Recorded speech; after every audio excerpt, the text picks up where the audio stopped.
జై శ్రీమన్నారాయణ. నేను మీ icon astrologer Gattupalli Suresh Babu.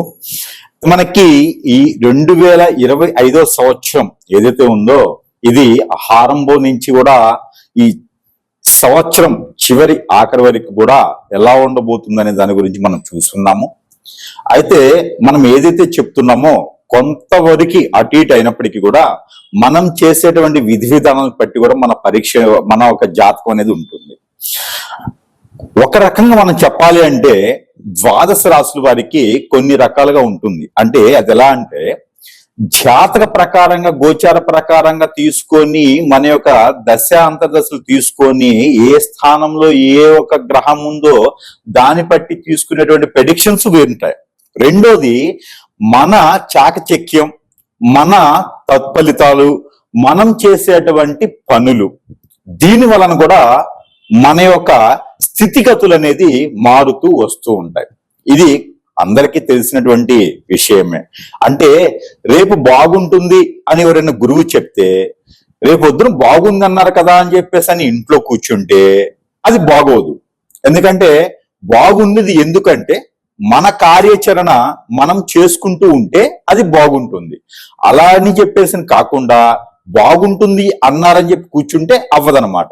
అందుకని మనం చేసేటువంటి పనుల్లో ఆటంకాలు వచ్చినా, ఎదురితలైనా, ఏదైనా విఘ్నాలు వచ్చినా కూడా వాటికి అధిగమించి వాటికి పరిహార నిమిత్తంగా ఏదైనా చేసుకొని ముందుకు వెళుతూ ఉంటే మన కార్యాచరణ బాగుంటుంది. మనం అనుకున్నట్టుగా గురువు చెప్పినట్టుగా కొనసాగుతూ ఉంది. కాబట్టి ఈ 2025 సంవత్సరం అందరికీ కూడా సుసంకారంగా ఉంది, అందరికి కూడా బహువిధంగానే ఉంది, అందరికి కూడా చాలా బాగా ఉంటుంది. కాబట్టి అలానే 2026 సంవత్సరం ఎలా ఉండబోతుంది, ఎప్పుడైనా మనకి ఎలా ఉంటుందంటే మన పెద్దవాళ్ళు చెప్తారు ఏంటంటే ఎప్పుడైనా సరే ముందు వచ్చే కాలానికి మనము ఆలోచింపదగిలితే దానికి తగినటువంటి జాగ్రత్తలు తీసుకునే దానికి అనుకూలంగా ఉంటుంది. ఇప్పుడు వర్షాకాలం వస్తుంది అనగానే మనకు ముందుగా తెలుస్తుంది అప్పటికి జూన్, జూలై, ఆగస్టులో వర్షాకాలం వస్తుంది అని. అలానే సెప్టెంబర్, అక్టోబర్, నవంబర్లో శీతాకాలం వస్తుంది, తర్వాత ఎండాకాలం వస్తుంది. ఇది కామన్ గా మనకి కాలాలు అనేది తెలుస్తూ ఉంటుంది. దానికి ముందుగానే మనం తెలుసుకొని జాగ్రత్త పడాలి. వర్షాకాలం వస్తున్నప్పుడు ఏం మనకి అవైలబుల్ ఉండవు, ఏం దొరకవు, మనకి వాంటెడ్ ఏముంది అవి మనం ఎండాకాలంలోనే సమకూర్చుకోవాలి. అలానే మనకి ముందుగానే విషయాలు మనకి నెక్స్ట్ వచ్చే సంవత్సరం ఇలా ఉంటుంది అని తెలుసుకోవడంతో తీసుకోవాల్సినటువంటి జాగ్రత్తలు మనం తీసుకోవడానికి అనుకూలంగా ఉంటుంది. కాబట్టి ముందుగానే మనం ప్రెడిక్షన్స్ తెలుసుకున్నాం అనుకోండి, అప్పుడు మనలో ఏమన్నా సాధించాలా, సంపాదించాలా, ఇంతవరకు సరిపోతుందా, ఎలాంటి ప్రికాషన్స్ జాగ్రత్తలు తీసుకోవడం వలన మనం ముందుకు ఎదగలుగుతాం అనేది మనకు ఒక ఆలోచన ఉంటుంది. మనం చూడండి, పిల్లలు పుట్టగానే మా అబ్బాయి కలెక్టర్ అవ్వాలి, మా అబ్బాయి ఇంజనీర్ అవ్వాలి, మా పాప మంచి పొజిషన్ గా ఉండి విదేశాల్లో సెటిల్ అవ్వాలి, ఇలాంటి అల్లుడు రావాలి, ఇలాంటి కోడలు రావాలని మనకు ముందుగానే అనుకుంటూ ఉంటారు. అలాంటి ముందుగా అనుకుంటాం. కాబట్టి అలానే వచ్చేటువంటి సంవత్సరం 2026 సంవత్సరం కూడా మనం ఎలా ఉండాలి, కొత్త నడవడికి ఏంటి, కొత్త వరవడి ఏంటి, మనం ఏం సాధించాం, ఈ సంవత్సరంలో ఏం సాధించాం, నెక్స్ట్ ఇయర్ ఏం సాధించబోతున్నాం అనే దాని గురించి ఒక్కసారి మనం పరిశీలన చేసుకున్నట్టయితే కనుక మనం ఒక్కసారి ద్వాదశ రాశుల్లో అసలు ఎలాంటి గ్రహాలు మారుతున్నాయి, వీటి యొక్క స్థితిగతులు ఏంటి, మనం ఎలా ముందుకు వెళ్తే మనం అనుకున్నటువంటి జీవితానికి సక్రమంగా మనం ముందుకు వెళ్ళగలుగుతాం అనేది ఒకసారి మనం పరిశీలన చేసుకుందాం. ద్వాదశ రాశుల్లో ఒకటి మీనరాశి.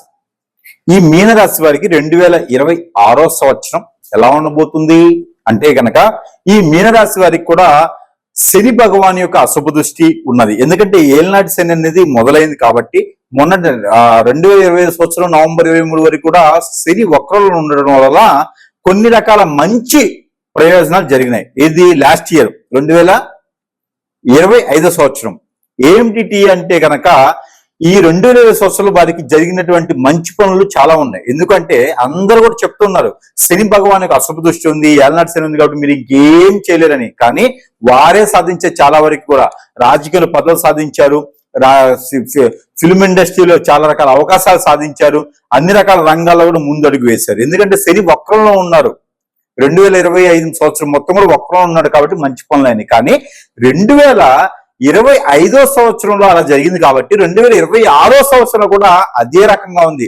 శని స్ట్రైట్ ఫార్వర్డ్ వచ్చినప్పటికీ కూడా ఇక్కడ బుధుడు మారుతున్నాడు, అనుకూలంగా వస్తున్నాడు మీనరాశికి సంవత్సరం పొడుగుతాను. గురువు మారుతున్నాడు, శుక్రుడు మారుతున్నాడు, రవి భగవానుడు వీరికి అనుకూలంగా ఉన్నాడు. సంవత్సరం మొత్తం కూడా మీకు కలిసి వచ్చేటువంటి కాలాల్లో కొన్ని నెలలు ఉన్నాయి. అవి ఏంటంటే జనవరి, మార్చి, జూను, అలానే నవంబర్. ఈ 4-5 మాసాలు కూడా అద్భుతంగా మీకు కలిసి వస్తుంది మీనరాశి వారికి. ఎందుకంటే పెళ్లిళ్ళు కావాలనుకున్న వారు, మొదటిసారిగా పెళ్లి చేసుకోవాలనుకున్న వారు ఎవరైతే ఉన్నారో మీనరాశిలో వారు ఉంటే కనుక ఖచ్చితంగా వారికి లవ్ మ్యారేజ్ అయినా, లవ్ మ్యారేజ్, అరేంజ్ మ్యారేజ్ చేసుకున్నా కూడా కలిసి వస్తుంది. మీనరాశిలో పుట్టినటువంటి స్త్రీలు, పురుషులు ఎవరైతే ఉన్నారో వారి ఇరువురికి కూడా పెళ్లిళ్ళు అయ్యేటువంటి ఆలోచన, అన్ఎక్స్పెక్టెడ్ గా పెళ్లి కూడా అయ్యేటువంటి ఆలోచన అయితే ఈ మాసాల్లో బాగా కనపడుతుంది. దాని ద్వారా ఉపయోగం పొందేసి, దాని ద్వారా చైతన్యం అయ్యేసి, దాని ద్వారా లాభాలు కూడా చేకూర్చారు. పిల్లలు కూడా పెళ్లి అయిన వెంటనే కాకుండా కొంతమేర ఆ సంవత్సరమే కన్జ్యూ అయ్యేలాగా కనపడుతుంది. ఎలాంటి ఆరోగ్య సమస్యలు ఉన్నా కూడా ఆ సంవత్సరం 2026 సంవత్సరంలోనే కన్జ్యూ అవుతారు, పెళ్లి అయిన వారు మాత్రమే. కాబట్టి పెళ్లి చేసుకునే ప్రయత్నం చేయండి, జీవితాన్ని మరో కోణంలో చవి చూడండి. అలానే ఉంటే కనుక మన జాతక ప్రకారంగా బాగలేకపోతే వచ్చే వాళ్ళ జాతకం కంపాటబిలిటీ చూసుకుంటే కలిసి వస్తుందేమో. లేదు అనుకుంటే కనుక మీకు ఏం జరగట్లేదంటే ఖచ్చితంగా మీకు ఏదో జరిగి ఉంటుంది. అది సమీప దూరంలో ఉన్నటువంటి గురువు గారి దగ్గరికి వెళ్తే అక్కడ మీకు పరిష్కార మార్గాలు అనేది లభ్యపడతాయి. అయితే మీరు ఈ 2026 సంవత్సరంలో సాధించేవి కూడా ఉన్నాయి మీనరాశి వారు. శని భగవానికి అశుభ దృష్టి ఉన్నా, గురుబలం లేకపోయినా, కుజుడు మీకు వ్యతిరేకంగా ఉన్నప్పటికీ కూడా మీరు సాధించవచ్చు. ఎలాగంటే మీరు కొన్ని రంగాల్లో ముందడుగు వేయచ్చు. అవి ఏమిటి అంటే గనక మీరు రియల్ ఎస్టేట్ రంగంలో ముందడుగు వేయండి, ఖచ్చితంగా సాధిస్తారు. అలానే స్థలాలు విక్రయాల్లో మీరు అడుగు వేయండి. పంట భూములు కొనడం, అమ్మడం లాంటివి మీరు మొదలు పెట్టండి. అలానే రియల్ ఎస్టేట్ ఒక కాదు, ఆర్కిటెక్చర్స్ గాను, అలానే బిల్డర్స్ గా గాను, ఇంజనీర్లుగా గాను కూడా మీరు ఎదగొచ్చు. ఎన్నో రకాల సంస్థల్ని మీరు మొదలు పెట్టొచ్చు.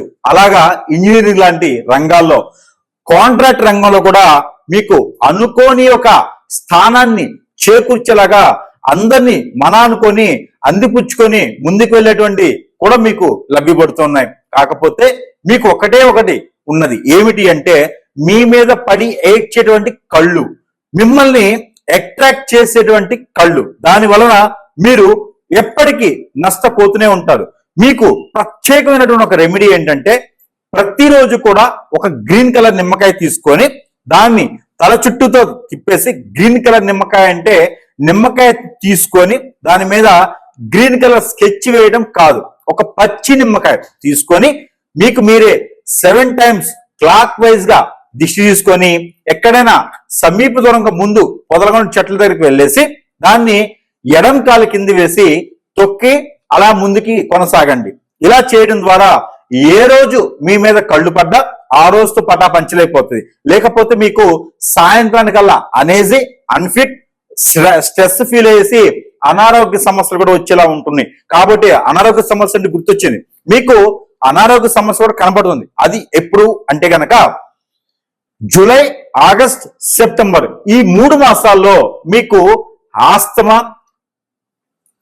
ఆస్తమా లాంటివి, అలానే ఆ హార్మోన్ ఇన్బ్యాలెన్స్, థైరాయిడ్, సైనిస్ లాంటి సమస్యలు కూడా మీకు కనబడుతున్నాయి. కాబట్టి దానికి తగ్గటువంటి ప్రికాషన్స్ అయితే ఖచ్చితంగా మీరు తీసుకోవాలి.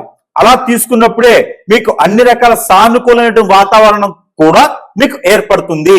ఇక మీదట మీకు ఇంకా వేరే పెద్దగా వచ్చేటువంటి సమస్యలు అయితే ఏమి లేవు. మరొక అదృష్టం, దీర్ఘకాలికంగా 2025 సంవత్సరం నుంచి మీకు కొనసాగుతున్నటువంటి ఆరోగ్య సమస్యలు ఏవైనా ఉన్నప్పటికీ కూడాను అవన్నీ కూడా మీకు కలిసి వచ్చేటువంటి కాలంలో కొన్ని మాసాలు చెప్పాను చూసారా, ఏది జనవరి, మార్చి, జూలై, ఇలాగా ఈ మాసాల్లో మీరు వైద్యం చేయించుకున్నట్లయితే దీర్ఘకాలికంగా ఉన్నటువంటి ఆరోగ్య సమస్యలు కూడా మీకు కుదురుపడేటువంటి అవకాశం కూడా ఖచ్చితంగా ఉంటుంది. అలానే విదేశీ ప్రయత్నం కానీ రాజకీయ రంగంలో కానీ ఎవరైనా అడుగు పెట్టాలనుకుంటే కూడా సేమ్ ఇదే మాసాల్లో అయితే మీకు అడుగు పెట్టొచ్చు. అలానే మీకు కలిసి వచ్చేటువంటి నెంబర్ కూడా ఒకటి ఉంది, అదే 94. ఈ నెంబర్ కూడా మీకు ఏ మాసంలో లక్కీ నెంబర్ గా తీసుకోవచ్చు. ఇంకా కూడా మీకు పరిహార మార్గంగా అయితే మనం ఇప్పుడు చెప్పేటువంటి పరిహారం కూడా ప్రతి ఒక్కరు కూడా చేసుకున్నట్లయితే మీ మీద చెడు జరిగినా, చెడు ప్రయత్నం జరిగినా, మీ మీద చెడు కన్నున్నా, మీ నాశనాన్ని కోరుకున్న వారు ఎవరున్నా కూడా వారందరూ మీకు దూరమవుతారు. మీకు మంచి కోరేవారు దగ్గర అవుతారు. మీకు ఎలాంటి చెడు నెగటివ్ జరిగింది అనే అనుమానం మీకు వస్తే గురువు గారి దగ్గరికి వెళ్లకుండానే మీకు పరిష్కార మార్గం దొరుకుతుంది. కాబట్టి ప్రతిరోజు కూడా మీకు నచ్చినటువంటి రోజు, మీకు కుదిరినటువంటి రోజు కూడా ఈ పరిహార మార్గం చేయొచ్చు. 2026 సంవత్సరం అందరిలో కల్లా మీకు కూడా పేరు, ప్రఖ్యాత, హోదా, డబ్బు, పలుకుబడి, భార్య, భర్త, పిల్లలు, ఉమ్మడి కుటుంబం, ఉమ్మడి జీవితం, ఇల్లు కావాలి, వాహనం కావాలి, అన్ని సుఖాలని మీరు అందిపుచ్చుకునేలా ఉండాలి అనుకుంటే ఒక్కటే ఒకటి, మీకున్నటువంటి చెడుల వాటిని ఒకటి మానవేయండి. ఏ మాసంలోనైనా, ఏ రోజైనా, ఏ తిథైనా, ఏ నక్షత్రమైనా, ఏ లగ్నమైనా సరే ఈ చెడుల వాటిని మానివేయండి. దాని జోలు వెళ్ళకండి. ఆ చెడుల వాటి జోడు మానివేస్తే ఖచ్చితంగా మీరు అనుకున్నటువంటి స్థానానికి మీరు చేరుకోగలుగుతారు. ఇది రాసి పెట్టుకోండి. ఇది చేస్తే, ఈ పరిహారం చేసుకుంటే మీన రాశి వారు అనుకున్న స్థాయికి 2026 సంవత్సరం స్టాంపుగా వేసుకునేలాగా స్థిరస్థాయిగా దశాబ్ద కాలం వరకు గుర్తుండిపోయేలాగా సాధిస్తారు. తొలిమెట్ అనేది ఈ సంవత్సరమే వేయండి. బాగుపడడానికి, బాగుపడి 10 మందికి ఉపాధి అవకాశాలు కల్పించే విధంగా ఈ పరిహారం చేసుకొని ఈ 2020 సంవత్సరంలో మీన రాశి వారు కూడా అదృష్టవంతులు అవ్వండి. మనకి ఈ రాశి వారు కనుక ఇలాంటి పరిహారం ప్రతి మాసంలో అయినా, ప్రతి 3 మాసాలకు ఒక్కసారైనా సరే చేసుకోగలిగితే ఖచ్చితంగా వారి జీవితంలో మార్పు లేకపోయినా మరీ దీనస్థితికి వెళ్ళి, మరీ దారిద్ర రేఖ కన్నా తక్కువగా ఉంటుంది అనుకొని మరీ అష్టదిగ్బంధంలో ఉండేసి లేకుండా మన పని మనం చేసుకునే దానికైతే అనుకూలంగా ఉండేటువంటి పరిస్థితులైతే ఖచ్చితంగా మనకి ఏర్పడతాయి. దాంట్లో ఒకటి ఈ పరిహారం ఖచ్చితంగా మీకు ఉపయోగపడుతుంది. ఈ రాశి వారు చేసుకోవాల్సిన పరిహారం ఏంటంటే, ఆవు పాలు కానీ, గేదె పాలు కానీ తీసుకోండి. అంటే మేము ప్రతిరోజు పాలు తాగుతాం కదా అనుకుంటే కాదు. ఈ ఆవు పాలు, గేదె పాలు తీసుకొని అవి కాచి చల్లార్చండి. ఈ చల్లార్చినటువంటి పాలల్లో కుంకుమ పువ్వు వేయాలి. పట్టిక బెల్లం కానీ, తేనె కానీ, బెల్లం కానీ వేయాలి. అలానే దానిలో ఈ గులాబీ రేకులు ఉంటాయి. రేకులు అంటే మనకి ఇళ్లపైన వేసుకున్నటువంటి రేకులు కాదు, గులాబీ రేఖలు. అంటే గులాబీ పువ్వు ఉంటుంది కదా, దాన్ని ఇలాగా ఒలిస్తే రేఖలు వస్తాయి. ఆ గులాబీ రేఖలు కూడా దాంట్లో ఆ పాలల్లో వేసేయాలి.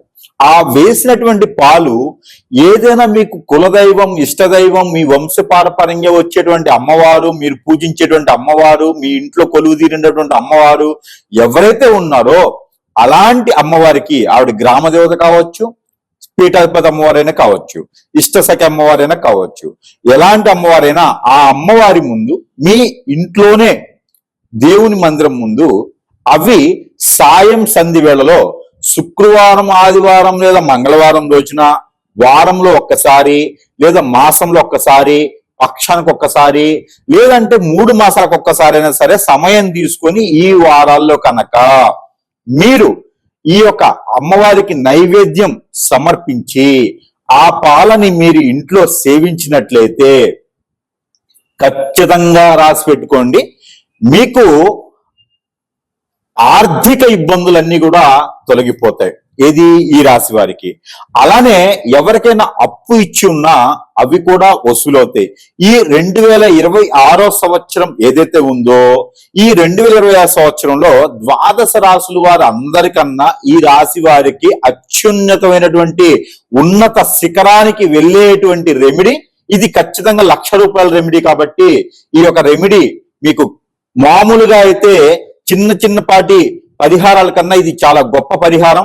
ఇది చేసి అదృష్టవంతులు అవ్వచ్చు. చాలా చిన్నటువంటి పరిహారం కాబట్టి. అలానే ఆవు పంచకం అని దొరుకుతుంది. అదే రోజున ఆవు పంచకంలో పన్నీరు అని ఉంటుంది. పన్నీరు, ఆవు పంచకం, దాంట్లోనే కొంచెం గంధము, దానిలోనే కొంచెం పసుపు, ఇవన్నీ కూడా మిశ్రమం చూసుకొని దానిలో కొన్ని బియ్యం వేయాలి. ఈ యొక్క వేసినటువంటి మిశ్రమాన్ని, ఆ లిక్విడ్ ఏదైతే ఉందో అది ఇంటిల్లిపాది మొత్తం కూడా చల్లాలి. పైన చల్లుకొని ఇంట్లో మొత్తం చల్లుకున్నట్టయితే ఇంట్లో ఉన్నటువంటి నెగిటివిటీ కూడా మీకు సానుకూలంగా ఉండేటువంటి అవకాశాలు మీకున్నాయి. ఇది వారానికి ఒక్కసారి, పక్షానికి ఒక్కసారి, మాసానికి ఒక్కసారి ఈ పరిహారం మీరు ఖచ్చితంగా చేసుకోవాలి. దీనితో పాటు మీరందరూ ఇంకా కూడా నరదిష్టి, నరఘోష, నరభయం, అలానే శత్రుభయం, శత్రుపీడ, ఆరోగ్య సమస్యలు, ఆర్థిక సమస్యలు, డబ్బులు ఇచ్చి రాకపోవటం, ముందుకు ఎదగలేకపోవటం, ఎంత పని చేసినా ముందుకు రాలేకపోవటం, అష్టదిగ్బంధం ఉండడం, అందరూ కూడా బాధపడేటువంటి విషయాలు ఈ రోజుల్లో కూడా ఏంటంటే వ్యసనం, రంది, ఆలోచన, ఎదుటివాడు బాగుపడుతున్నాడు అంటే ఓర్చుకోలేని తత్వం ఎవరికైతే ఉన్నాయో దానివల్ల మనం బాధపడుతున్నాము. అన్ని గ్రహాలు బాగున్నాయి, జాతకం బాగుంది అనుకునేటువంటి వారు ఎవరైతే ఉన్నారో వారు ఖచ్చితంగా ఎదగలేటువంటి వారు ఎవరైతే ఉన్నారో వారు ఖచ్చితంగా ఈ పరిహారం చేసుకున్నట్టయితే అదృష్టవంతులయ్యేదానికి అవకాశాలు మెండుగా ఉన్నాయి.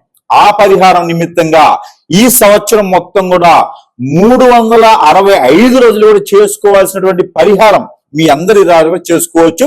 అన్ని రాసుల వరకు ఈ పరిహారం చేసుకోవచ్చు. ఆ పరిహారం ఏంటి అంటే నల్ల నువ్వులు ఒక చిటికెడు, తెల్ల ఆవాలు ఒక చిటికెడు, అలానే లవంగాలు ఒక 7, గ్రీన్ కలర్ నిమ్మకాయ అంటే పచ్చి నిమ్మకాయ ఒకటి, పసుపు ఒక చిటికెడు. ఇది పరిహారం. వినండి, ఈ పరిహారం ఏంటంటే నిమ్మకాయని మనము వంకాయని గుత్తి వంకాయ చేసేటప్పుడు కోస్తాం చూసారా, నిలువుగా 4 పక్షాలుగా కోయాలి. అది నిమ్మకాయలో సగ భాగమే కోయాలి. ఆ కోసినటువంటి సగ భాగానికి బద్దలు ఉంటాయి. ఆ బద్దలకి ఈ యొక్క లవంగాలు ఒక్కొక్క బద్దకి 2 చొప్పున, ఒక బద్దకి 3 చొప్పున గుచ్చాలి. అప్పుడు మనకి 9 లవంగాలు దానికి గుచ్చినట్లు అవుతుంది. దాంట్లో పసుపు పోయాలి. ఆ పసుపు పోసిన తర్వాత దాంట్లో నల్ల నువ్వులు, దాంట్లో తెల్ల ఆవాలు కూడా వేసి ఒక నల్లని దారం కట్టాలి. అది మళ్ళీ కట్టేసాలి, నల్ల దారం కట్టేసిన తర్వాత ఇది ప్రతి మంగళ శనివారాలు చేసుకుంటే మీకు జరిగినటువంటి నెగిటివిటీ, చాతబడి, హిప్నాటిజం, బ్లాక్ మ్యాజిక్, వశీకరణం, బాగలముక్కి, భానుమతి, యక్షిని, మోహిని ఎలాంటి విద్య మీ మీద ప్రయోగం చేసినా అవన్నీ కూడా సమకుపాలగా విడిపోతూ ఆ ఒక విద్య చేసినటువంటి వారికి తగులుతూ మీకున్నటువంటి జ్ఞానాన్ని ఉపయోగించుకొని ఈ పరిహారం అయితే ఖచ్చితంగా చేసుకోవాలి ప్రతి ఒక్కరు కూడా. అయితే ఈ నిమ్మకాయని ఇలా చేసిన తర్వాత మీ తల చుట్టూతా 7 సార్లు, తల దగ్గర నుంచి కాలి వరకు 7 సార్లు దిగదార్చుకున్న తర్వాత ఆ నిమ్మకాయని ఇక్కడ పవిత్ర స్థలాల్లో కానీ, పారేటువంటి నీటిలో కానీ, లేకుంటే పొదలుగా ఉన్నటువంటి చెట్లలో కానీ వేయాలి. ఇలా చేసినట్లయితే ఖచ్చితంగా ఈ 2026 సంవత్సరం ఎదిగేదానికి ఎవరైతే మీకు ఆటంకం కానీ, విఘ్నాలు కానీ కలిగిస్తారో వారందరూ కూడా మీ వైపు రాకుండా ఉంటారు. మీ పక్కనే ఉండండి. ఎన్నుపోటు పొడిచే వాళ్ళు కూడా మీకు దూరంగా వెళ్ళేసి మీ మంచి కోరుకుంటారు. కాబట్టి ఈ విధమైనటువంటి పరిహారం మీకోసం ఇది చేసుకొని ఖచ్చితంగా 2026 సంవత్సరంలో ఏ విఘ్నాలు లేకుండా కూడా బాగుపడేందుకు ఆసరాగా ఉంటుంది. ఈ పరిహారం చేసుకుని అదృష్టవంతులు అవ్వచ్చు.